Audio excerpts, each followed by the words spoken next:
Okay, Jimmy, making this video for you real quick to make sure we're all on the same page, understand what Forum Oil wants and how this would work. So here is a representation of what I understand the situation is. They want to be able to do 3 different size plates. They want to break this up into 3 zones on the table that they have one fixture that's permanently there for. So I set this up with medium-sized plates, big plates, and then small plates. So this is the first 8 inches of the table over here, the middle 8 inches, and then the right 8 inches. So what this looks like in a fixture, this would be the actual fixture file. The green sections would be what's cut out. So there'd be one piece of acrylic or whatever made the fixture out of on the table with all these green squares cut out of it. And then the way this would work is their first, for their medium-sized plates, they'd have their first job here. And then they would be able to just do, they're going to use a command line, but essentially a text merge to populate this section. So the way we created the job to do the second section, because this is the first 8 inches by 12, so it's an 8 by 12 master material with a 4 by 3 plate size, and inside of this we have our 2 by 3 plate. So that's how we laid this one out. So then for our second page, we give this a 16 by 12. So we've included that first 8 inches, but then we do an intermaterial offset in the X of 8 inches. So now it's going to function from here, so that if we do a duplicate plate job, duplicate plate, and say we want 5 of these, which will make 6 total. So now we have, this is our third master, and we can do page up through our first, second, and third masters. So this area stays blank where they have the medium-sized tags. Undo that. Okay, so then for the third section, we give this the full table width, 24 by 12, and then we have a 16-inch offset so that our plates start over here. So simple enough to set this part of it up. Now, this is a little artifact from my this Movavi screen capture thing that I use does that when I run it. Okay, so if we're going to do, just to let you see how this first one works, one thing I don't think you've seen yet is that we can create a QR code. We put in however many lines of text we want. Here we have name, title, and phone, so we just have lines for that. Bang, we've created the QR code. So we can see what's in a QR code on our screen just naturally by looking at, so we can do a wireframe, Control W, and we can see what's in our QR code. We're going to look at that again in a little bit. So the first thing that we want to do here is take this and make a command line so that this automatically does a text merge from a text file. So we're going to look at, okay, so John Doe is object number 12. That means that I've got this one set for 13 and 14. Okay, and then this one will be, should be 15. Yep, so this object 15. So we're going to go to our job settings, command line,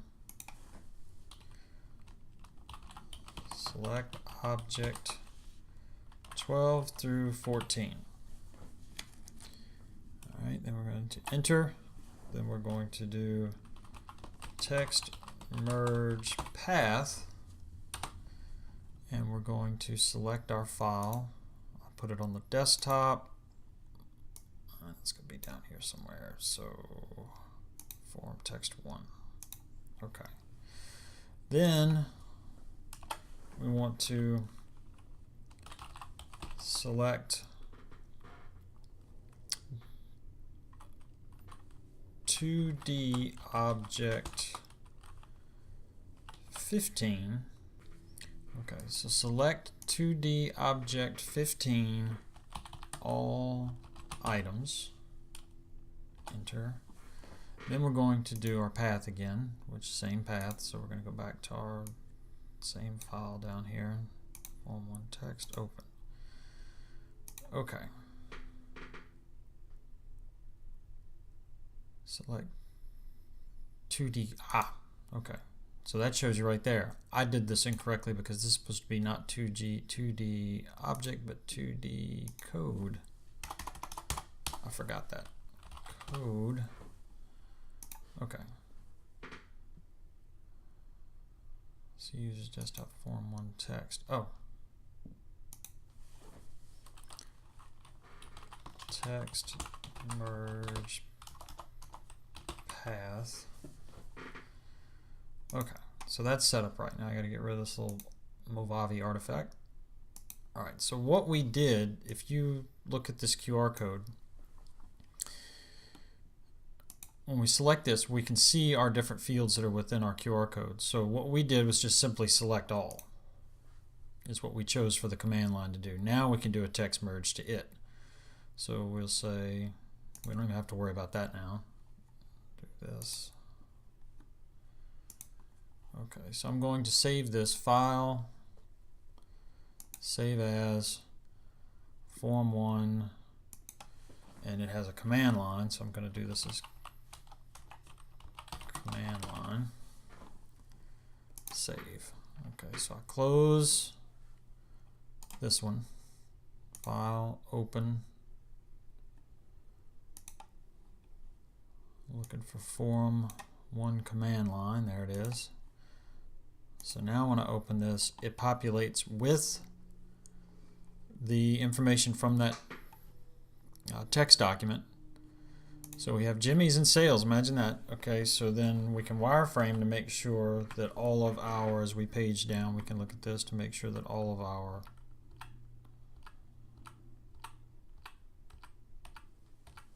QR codes are correct.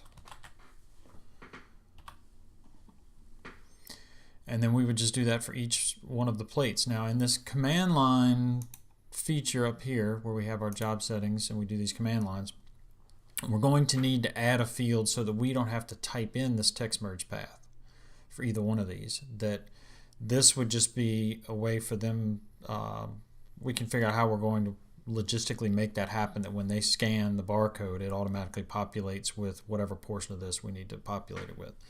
So we can handle that, that's not a huge deal.